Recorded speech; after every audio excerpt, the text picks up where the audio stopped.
तो corona virus ने हमारा पूरा लाइफस्टाइल मुकम्मल तौर पर तब्दील करके रख दिया है। मास्क का इस्तेमाल इस वबा के खिलाफ वाहिद हल समझा जाता है, लेकिन मास्क के मुसलसल इस्तेमाल की वजह से कुछ लोगों को स्किन के मसाइल का भी सामना करना पड़ा है। वैसे भी मौसम भी तब्दील हो रहा है और जब मौसम चेंज होता है तो स्किन के मसाइल भी सर उठा लेते हैं। मास्क का इस्तेमाल तो तर्क नहीं किया जा सकता, लिहाजा हमें स्किन की मसाइल का हल ही ढूंढना पड़ता है। तो आज हमने एक ऐसे ही मेहमान को अपने प्रोग्राम में मदऊ कर रखा है जो हमें स्किन के मसाइल की वजूहात बताएंगी और उनका हल और उनके तदारुक के हवाले से मुफीद टिप्स भी देंगी। तो हमारे साथ मौजूद हैं स्किन केयर एक्सपर्ट है नवाल ख्वाजा। नवाल, मैं आपको खुश आमदीद कहती हूँ जागो लाहौर में। कैसी हैं आप? अल्हम्दुलिल्लाह बिल्कुल ठीक, आप कैसी हैं? मैं भी बिल्कुल ठीक ठाक। नवाल, जिस तरह मैं कह रही थी कि एक तो मौसम बदल रहा है, दूसरा कोरोना की वजह से हमें सबको मास्क पहनना लाजमी करार दे दिया गया है। हमारे एक पूरे ड्रेस का समझ ले ड्रेस कोड हो गया है कि मास्क हमने पहनना है, लेकिन उसकी वजह से एक्नी बहुत ज़्यादा हो रही है, पोर्स खुल जाते हैं। क्या वजह है इसकी? किस तरह हम इसका इलाज कर सकते हैं?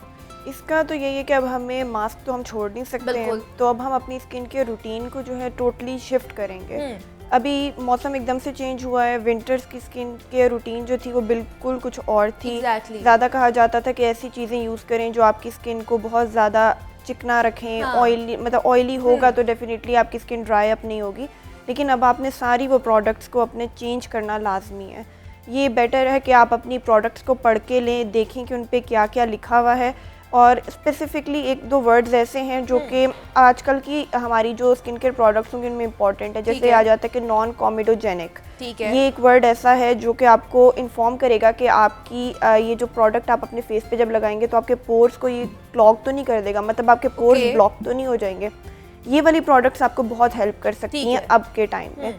तो यही है कि अपने फेस वॉशेस सही रखें, इस तरह के ही फेस वॉशेस यूज़ करें ताकि जैसे ही मास्क रिमूव किया जाए तो आप फ़ौरन अपना फेस वॉश करें। रिफ़्रेशिंग टोनर्स यूज़ करें ताकि आपकी स्किन में अगर कोई भी डर्ट या किसी भी वजह से आपके पोर्स ब्लॉक हो रहे हैं तो वो चीज़ ना हो। क्योंकि हम लोग जो रूटीन इख्तियार की होती है, हम लोग यूज़ कर रहे होते हैं, वो बिल्कुल ऑपोजिट होती है। और ये जो दरमियान वाला मौसम होता है, मेरे ख्याल से सर्दियों से निकल के जब गर्मियों में आ रहे होते हैं, इसमें बहुत ज़्यादा एहतियात करने की ज़रूरत होती है, अपनी स्किन का ख्याल रखना होता है, क्योंकि इसमें ही आपको एक्नी भी हो रही होती है, इसमें आपके ब्लैक और वाइट हेड्स भी हो रहे होते हैं। तो इसलिए जिस तरह हम लोग मॉइस्चराइजर, जैसे आप कहते हैं कि सर्दियों में बहुत ज़्यादा मॉइस्चराइज्ड रखनी चाहिए स्किन, गर्मियों में इसका बिल्कुल ऑपोजिट कर देना चाहिए हमें? नहीं, ऑपोजिट तो बिल्कुल भी नहीं होगा, लेकिन ऑयल फ्री मॉइस्चराइजर्स मार्केट में अवेलेबल हैं। हमें चाहिए कि हम वो वाली प्रोडक्ट्स को यूज़ करें जिसमें लिखा हो कि इसमें ऑयल नहीं यूज़ हुआ, तो ये कि उससे फिर हमारा बैलेंस रहेगा। आप बिल्कुल भी अपने फेस को मॉइस्चराइज़र से वो नहीं कर सकते कि एलिमिनेट कर दें, हम कोई भी इस तरह की प्रोडक्ट नहीं यूज़ करेंगे, नहीं तो उसके बाद ये होगा कि आपको एलर्जीज, ड्राइनेस एक्स्ट्रा स्टार्ट हो जाएगी। समर में भी ड्राइनेस होती है क्योंकि आपकी एकदम से स्किन टाइप शिफ्ट करती है। कुछ लोग बहुत ज़्यादा विंटर में कहते हैं कि हम ड्राई स्किन वाले हैं या हमारी स्किन नॉर्मल हो जाती है विंटर में, लेकिन जैसे ही समर आता है तो ऑयली हो जाती है, उस पर एलर्जी स्टार्ट हो जाती है। ठीक है, तो थोड़ा बहुत आप लोगों को मॉइस्चराइजर लाजमी यूज़ करना पड़ता है। तो नवाल, इसकी ये भी वजह हो सकती है कि वो अपने स्किन टाइप के हिसाब से प्रोडक्ट्स नहीं यूज़ कर रहे होते? ये तो बहुत बड़ा प्रॉब्लम है। पाकिस्तान में अभी तक लोगों को अपनी स्किन टाइप आइडेंटिफाई नहीं करनी आती है, तो ये बेहतर है कि आप अपनी स्किन पे वर्क करना चाहते हैं तो थोड़ा सा समझने की बस ज़रूरत है। क्या टिप्स आप देंगे, किस तरह हमें पता चले कि हमारी स्किन टाइप किस टाइप की है? इसमें सबसे एक बेसिक यही होता है, कहा जाता है कि ये टी जोन होता है हमारा, ये फॉरहेड का एंड ये चिन पार्ट तक का। तो ये अगर आपका ऑयली हो जाता है या आपको थोड़े टाइम बाद यहाँ पे नजर आता है कि बहुत शाइनी हो गया, तो डेफिनेटली आपकी स्किन ऑयली है। और अगर आप गर्मियों में या सर्दियों में, दोनों? ये वैसे कभी भी हो सकता है, लेकिन ये कि समर्स के अंदर ज़्यादा फ्लक्चुएट किया जाता है, इस तरह की चीज़ें ज़्यादा आपको प्रोमिनेंट नज़र आती हैं। और अगर आपको कहीं पे अपने फेस पे ड्राई पैचेस नज़र आते हैं, आपको वाइट कुछ भी नज़र आता है, तो आपको फील हो जाएगा कि आपकी स्किन डेफिनेटली ड्राई है। और अगर रेडनेस आपको किसी भी चीज़ के बाद यूज़ करने से होती है तो उसका ये मतलब है कि आपकी स्किन बहुत सेंसिटिव है। तो ये थोड़ी बहुत चीज़ें हैं। और कुछ लोगों का तो ये भी होता है कि चीक पार्ट जो है वो या तो वो ऑयली होता है, सेंटर पार्ट आपका ड्राई हो जाता है, फॉरहेड आपका ड्राई होता है, तो that is the combination skin. तो ये कुछ थोड़ी बहुत टिप्स हैं, आप उसको अगर अपने फेस को खुद देखेंगे, स्पेशली तब जब आपने कुछ टाइम अपने फेस पे मेकअप किया हुआ है या आप लोग थोड़ी देर बाद बाहर से आए हैं, तो आपको तब ज़्यादा पता चलेगा कि अच्छा आपकी स्किन को एकदम से कैसा रिएक्शन हुआ है, कैसी आपकी स्किन नज़र आ रही है। तब आपको टाइप ज़्यादा बेहतर पता चले। और नवाल आगे हम देख रहे हैं कि बहुत ज़्यादा गर्मी आने वाली है, शिद्दत इख्तियार करने वाली है और हमने मास्क का भी लाजमी इस्तेमाल करना है। उसकी वजह से शायद हमारा जो स्किन कलर है वो टू टोन भी हो जाए, तो उससे किस तरह हम जो बच सकते हैं? उसके लिए एक तो सबसे पहली चीज़ सन ब्लॉक तो बिल्कुल मिस नहीं करना। मेकअप मिस कर दें बट सन ब्लॉक ना मिस करें। ठीक है। तो सन ब्लॉक ये कि और वो भी SPF देख के यूज़ करें। SPF का मतलब यही कि कितनी स्ट्रॉन्ग आपका सन ब्लॉक है। तो वो बेहतर है कि आप 50 अबव लें, क्योंकि अभी बहुत तेज़ धूप पड़ेगी और डेफिनेटली आपकी स्किन बर्न भी होगी। तो उसके लिए 50 above SPF is the best thing. और एक और चीज़ मार्केट में बहुत कॉमन है, वो ये कहा जाता है कि केमिकल सन ब्लॉक लें कि फिजिकल सन ब्लॉक लें। तो ये चीज़ के ऊपर आप लोग बिल्कुल देखें कि लोगों को कहा गया है, मिसकंसेप्शन है कि फिजिकल बेहतर है, केमिकल बेहतर नहीं है। ऐसा नहीं होता। Chemical is best for the oily skin. दोनों में फ़र्क क्या है नवाल? एक का ये होता है कि केमिकल जो है उसका बस ये कहा जाता है कि जो UV रेडिएशंस हैं वो एब्जॉर्ब करके आपकी बॉडी के थ्रू रिलीज की जाती है। बट जो फिजिकल है वो रिफ्लेक्ट आउट करती है, मतलब वो ये कि आपके फेस पे UV रेडिएशन आती है और रिफ्लेक्ट हो जाती है। ठीक है। तो इन बोथ केस आपका मेन फोकस तो यही होना चाहिए कि आपकी स्किन डैमेज ना हो। तो डैमेज से बचाने के लिए ऑयली स्किन वाले तो बिल्कुल जो है वो केमिकल ही यूज़ करें। अगर वो फिजिकल यूज़ करेंगे तो उनके फेस पे ऑयल ऊपर ही रहेगा एंड उनके पोर्स क्लॉग होने का बहुत इशू है। ठीक है। तो एक्नी वाले तो नहीं यूज़। तो ये इससे पहले जिस तरह आप कह रहे हो कि सनस्क्रीन यूज़ करना चाहिए, तो इससे पहले क्या डर्मेटोलॉजिस्ट से हमें रुजू करना चाहिए, उससे पूछना चाहिए, या कोई भी लगा सकता है? नहीं, आई थिंक ये तो बहुत बेसिक सी चीज़ है। इसमें डर्मेटोलॉजिस्ट का तो नहीं, तो ओवर द काउंटर प्रोडक्ट है, आपको काफ़ी ब्रांड से मिल जाएगा, किसी से भी मिल जाएगा। बस उनसे कंसल्ट कर लें थोड़ा सा कि अगर उनके पास 1-2 रेंजेस हैं तो आप उनसे पूछ सकते हैं कि आपके लिए क्या बेहतर है, ऑयली स्किन के अकॉर्डिंग, सेंसिटिव के अकॉर्डिंग। बाकी तो आई डोंट थिंक सो कि डर्मेटोलॉजिस्ट तक जाने का इतना, क्योंकि कुछ लोग कहते हैं ना कि आपके स्किन के टाइप के भी सनस्क्रीन्स होते हैं और आपने वो यूज़ करने होते हैं कि SPF 50 या 100 या इस तरह के यूज़ करने हैं। ऐसा भी एक्सपोजर पे डिपेंड करता है। अगर आप बहुत ज़्यादा आउटगोइंग हैं, मतलब आप जाते हैं सुबह जॉब पे जाते हैं, तो ये तो फिर आप बेहतर ये कि 50 अबव यूज़ कर लें। ठीक है। तो वो बेहतर है। बस ये 1-2 चीज़ें इशू जो लोगों को बहुत आता है कि सन ब्लॉक यूज़ करना है, वाइट कास्ट आता है, स्किन वाइट सी लगने लग जाती है, मतलब वो अच्छी नहीं लगती है, वो बहुत वाइट कलर आता है। तो उसके लिए कि आप ऐसी देख लें जो मार्केट में अवेलेबल हैं, जो वाइट कास्ट नहीं करती। ठीक है। पे वो मोस्टली आपको केमिकल में मिल जाएंगी। Mostly physical sunscreens white cast. तो क्या सिर्फ जब हम बाहर निकलेंगे तभी लगाएं या घर में भी लगा सकते हैं? अगर आप अच्छी मेंटेनेंस करना चाहती हैं अपनी स्किन की तो डेफिनेटली आप घर पे भी लगा के रखें, इसमें कोई प्रॉब्लम की बात नहीं है। और ये जो एक्नी स्कार्स बन जाते हैं नवाल, ये क्यों बनते हैं? एक्नी स्कार्स एक बस डैमेज का रिएक्शन है। आपकी स्किन पे जब डैमेज हो जाता है तो उसके बाद एक रिएक्शन आ जाता है स्किन पे कि आपके स्कार्स डेवलप हो चुके हुए होते हैं। उसका भी प्रोसीजर है, लेकिन वो आई थिंक बेहतर यही कि उसके लिए आप डर्मेटोलॉजिस्ट के पास जाएं। कुछ भी ये जो मार्केट में प्रोडक्ट्स ऐसे मिलती हैं कि जो कहती हैं कि वाइटनिंग है प्लस स्किन को हम फिल अप कर देते हैं, दैट इज़ नॉट पॉसिबल।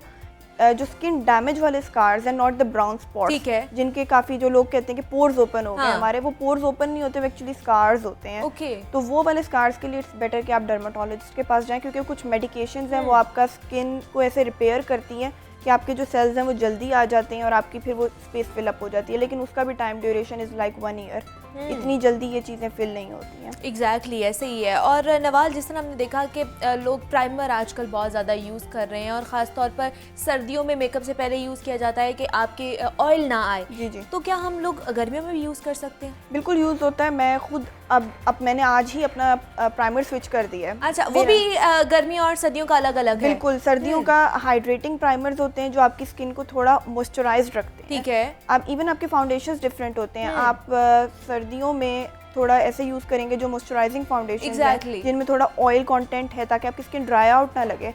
और जैसे ही आप समर आया, मैंने तो सब कुछ अपना चेंज कर दिया और अभी मतलब कि ये कि मैट फाउंडेशंस अब आएंगे। मैट फाउंडेशन सर्दियों में नहीं यूज़ होते, मैट फाउंडेशंस गर्मियों में यूज़ होंगे। और इवन कि आपके प्राइमर्स भी ऐसे हों जो ऑयल फ्री हों, जो कि आपके पोरलेस इफेक्ट दें, इस तरीके से प्रोडक्ट्स को थोड़ा स्विच कर लें तो बेहतर रह जाएगा। ठीक है, ये भी एक बड़ी अच्छी इन्फॉर्मेशन मिली है, आप सब लोगों को भी मिली होगी कि गर्मियों का अलग प्राइमर है और सर्दियों का अलग प्राइमर है, तो अब ये ख़रीद लीजिएगा क्योंकि गर्मियाँ स्टार्ट होने वाली हैं। नवाल, मुझे बताइए, हमने देखा है मार्केट में मुख्तलिफ़ किस्म के मास्क आए हुए हैं, जिससे हम आज बात भी कर रहे हैं कि मास्क की वजह से ज़्यादातर एक्नी का प्रॉब्लम हो रहा है। तो मास्क आपको प्लास्टिक का भी मिल रहा है, आपको कपड़े पे भी मिल रहा है, आपको दूसरे मटेरियल में भी मिल रहा है। कौन सा मटेरियल अच्छा है जिससे शायद एक्नी हो लेकिन इतनी ज़्यादा ना हो? I don't think so. ये अनअवॉइडेबल इशू है ये बहुत बड़ा, क्योंकि मास्क के कपड़े से नहीं होती है, वो फ्रिक्शन से होती है। मतलब आपकी स्किन के साथ कुछ लग रहा है, बार बार लग रहा है, हाँ। तो वो एक तो आपकी स्किन पे ऑयल भी आया हुआ है, आपके पोर्स भी क्लॉग हो रहे हैं, और एक तरीके से वो मास्क ने कवर अप भी किया हुआ है, तो वो आपको इवेंचुअली एक्नी देगा ही देगा। तो ये है कि आप अपनी बाकी रूटीन को इस तरीके से रखें कि अगर आपने मेकअप किया हुआ है अपने फेस पे, मास्क भी लगाया हुआ है, तो जैसे ही आपको मौका मिलता है मास्क रिमूव करने का, तो आप अपने फेस को फ्रेश करें। और जब आपने मेकअप रिमूव करना है उस टाइम पे आप प्रॉपर्ली अपनी स्किन को ऐसे क्लेंस करें कि कोई मेकअप लेफ्ट ओवर ना रहे, ताकि वो ओवर द नाइट आपकी स्किन में मेकअप रह के कोई एक्नी ना बने। बिल्कुल ऐसे मोस्टली एक्नी तभी बनती है जब थोड़ा स्किन क्लीन नहीं रह पाती और पोर्स में कुछ तो क्या हमें ये एक्नी के हिसाब से या पूरी रूटीन क्या अपनानी चाहिए दिन में, कि हमें सुबह ये करना है स्किन के साथ, रात को सोते हुए हमें ये रूटीन अपनानी है? नहीं, आप लोग सुबह के टाइम पे तो आई डोंट थिंक सो कि इतना कुछ करने का फ़ायदा होता है, सन ब्लॉक लगा के बस चले जाएं। लेकिन जो आप इवनिंग में घर वापस आते हैं, आके अपना मेकअप पूरा क्लीन करें, और ये कि क्लीन करने के बाद अपनी स्किन को इजी रखें। उसके ऊपर अगर आप कोई इस तरीके कोई चीज़ें लगा रहे हैं, जैसे कि विटामिन सी अब मार्केट में बहुत इन है, विटामिन सी बहुत अच्छा एंटीऑक्सीडेंट है, वो लगाना सही है। उसके अलावा अब डर्मेटोलॉजिस्ट ही वो रिकमेंड करते हैं रेटिनॉइड्स वगैरह, ये प्रोडक्ट्स अच्छी रह जाती हैं स्किन के लिए, तो ये आपकी स्किन को रिफ्रेश भी करती हैं, और सारी रात जब लगी रहती हैं तो नेक्स्ट मॉर्निंग आपकी स्किन काफ़ी क्लेंस्ड और क्लीन होती है। तो ये रात को करना इज़ बेटर, क्योंकि रात के टाइम पे हमारी स्किन जो होती है वो ज़्यादा वर्क मतलब सही से करती है, और उसको टाइम भी मिल जाता है वर्क करने के लिए, क्योंकि हम लोग उस टाइम तो मेकअप नहीं करना होता। और दूसरा ये कि नवाल सीरम्स आजकल बहुत ज़्यादा चल रहे हैं, क्या वो भी गर्मियों में यूज़ कर सकते हैं हम लोग, क्योंकि वो भी ऑयल बेस्ड होते हैं? उसमें फार्मूलाज का बहुत डिफरेंस है ना, कि आप किस तरह का ले रहे हैं। कुछ ऐसे होते हैं कि वो स्किन को मॉइस्चराइज करने के लिए होते हैं, हर चीज़ में मॉइस्चराइजिंग ज़रूरी नहीं है। अब वो आप इस तरह के ले लें जो ऑयल फ्री सीरम्स हैं। अभी इस वेदर के अंदर आप अपने एक्नी वगैरह के लिए ऑयल्स मत यूज करें। ठीक है, अभी काफी ऑयल सीरम्स जो है वो बहुत नहीं, इस मौसम में तो बिल्कुल भी नहीं अच्छे लगेंगे वो, मतलब आपकी स्किन को फर्दर क्लॉग कर सकते हैं। ठीक है, अभी आप ऐसे यूज करें जो कि ऑयल फ्री हो। और जो घर में रेमेडीज आजकल चल रही हैं, लोग बहुत ज़्यादा यूज़ कर रहे हैं, बेसन का इस्तेमाल, अंडे का इस्तेमाल, देन आजकल जो फल आ रहे हैं स्ट्रॉबेरीज का भी वो मास्क बना के लगा रही है, फ़ायदेमंद है? मैंने खुद बहुत ज़्यादा एक्नी से स्ट्रगल किया है। अच्छा। तो आई विल नॉट रिकमेंड, क्योंकि फ्रूट्स में बहुत हाई वो एसिड्स होते हैं, काफ़ी स्ट्रॉन्ग एसिड्स होते हैं। जब आप डायरेक्टली स्ट्रॉबेरी को अपने फेस पे लगाएंगे तो वो आपको फर्दर इरिटेशन भी दे सकता है। अच्छा। तो इट्स बेटर कि आप वो चीज़ ना यूज़ करें। उसकी जगह पे कुछ ऐसी प्रोडक्ट्स हैं, जैसे कि कॉफ़ी है। कॉफ़ी मुझे काफ़ी हेल्पफुल लगी है शुरू से एक्नी को काम करने के लिए, क्योंकि उसमें कैफीन होती है। तो अगर आप खाली एक्नी को खाली कॉफ़ी को अगर आप पानी में डिसॉल्व करके कॉटन पैड्स अपने फेस पे लगाते हैं तो आपका फेस काफ़ी रिलैक्स हो जाएगा।